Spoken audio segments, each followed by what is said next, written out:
This is your WLAK Daily News Roundup for Lake Air, 107.5 FM and 1260 AM in Amory. For WLAK News, I'm James Kelly. New rules for hunting and trapping gray wolves in Wisconsin will go into effect this weekend. Wolf population management has been a controversial topic in the state for years, especially in the northern region where higher wolf populations have contributed to an increase in livestock losses for residents. The new rules require faster reporting for wolf kills, a zone-specific hunting tag system, and additional protections for wolf dens. DNR officials say the new rules aim to tighten restrictions to avoid a scenario like 2021 when hunters nearly doubled the harvest quota. After weeks of consideration, the city of Shell Lake has officially decided what to do with a donated sculpture. The city had originally considered plans to place the sculpture of a woman on a paddleboard with her dog in Memorial Park, but a number of residents expressed concerns over whether the Veterans Park was the right place for it. The city council then decided to accept the sculpture, but tasked the Plan Commission with finding a better place for it. At its meeting this month, the city council approved placing the sculpture at the Shell Lake Arts Center. Republican state lawmakers are circulating legislation aimed at limiting certain fee increases on the livestock industry. If passed into law, the proposed bill would limit the Wisconsin Department of Agriculture, Trade, and Consumer Protection's ability to implement a rule change determining fees for animal market and dealer licenses, as well as animal transport vehicle registrations. The agency has previously proposed significant fee increases, one of which would raise the cost for an animal market Class A license from $420 to over $7,400. Xcel Energy officials are reminding residents to get caught up on their utility bills or work out a payment plan with their provider before the winter heating moratorium begins. Starting Saturday, utility companies will be prohibited from disconnecting heating services for non-payment. They are not, however, required to restart services for residents who have fallen behind on their bills. Anyone with outstanding utility bills should contact their providers to make payment arrangements or apply for financial assistance before the winter moratorium begins. Douglas County has been awarded grant funding for environmental assessment work at a Foxborough property. According to a press release, the funding through the agency's Wisconsin Assessment Monies program will be used to measure contamination at a former gas station in Foxborough. The program seeks to assess environmental conditions at eligible brownfield sites or sites where contamination issues limit their redevelopment options. The goal is to redevelop those properties for another purpose after completing the necessary cleanup work.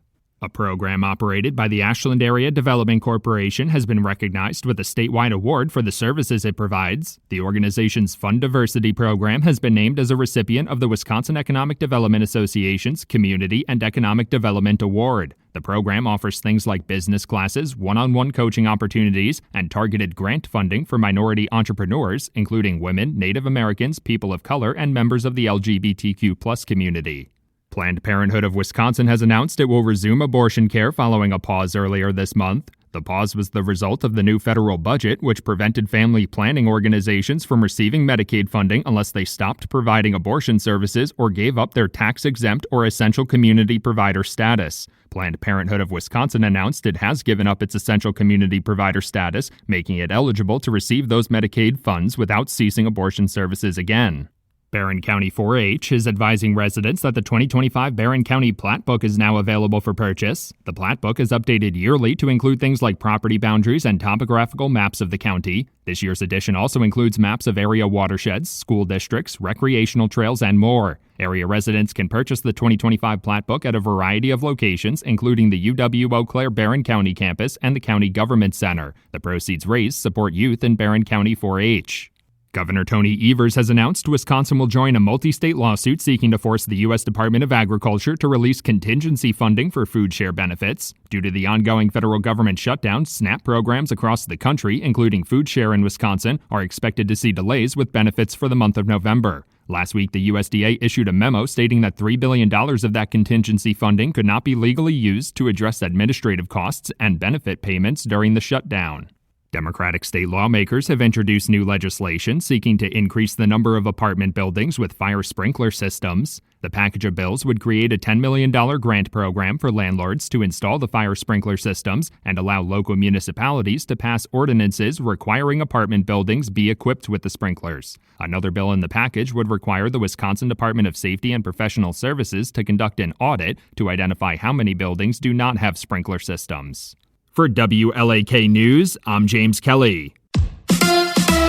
The Bucks knock off the Knicks. Hi, I'm Mike Clemens with sports. The Bucks were down by 12 at the half and came back to beat the Knicks at Fiserv Forum, 121-111. Giannis with 37 points. Ryan Rollins, a career-high 25 from Milwaukee. But after the game, Doc Rivers said what he really liked was the defense by Rollins and Kyle Kuzma. It's what we have to do. I mean, our whole parts is what makes this team really good. I thought the second half, just the effort defensively by everyone, starting with Ryan guarding Brunson for most of the night, got tons of deflections, got his hands on the ball, got a couple of steals. Kuz guarding Karl Anthony Towns. That's as good as you can get. So the Bucks host the Golden State Warriors tomorrow night, tip-off time at 7 p.m. Baseball, a big night for the Blue Jays. They jumped out to an early lead, beat the Dodgers in L.A. 6-2 to tie the World Series, up 2 games apiece. Game 5 of the Fall Classic tonight at Dodger Stadium with Sports on Mike Clemens.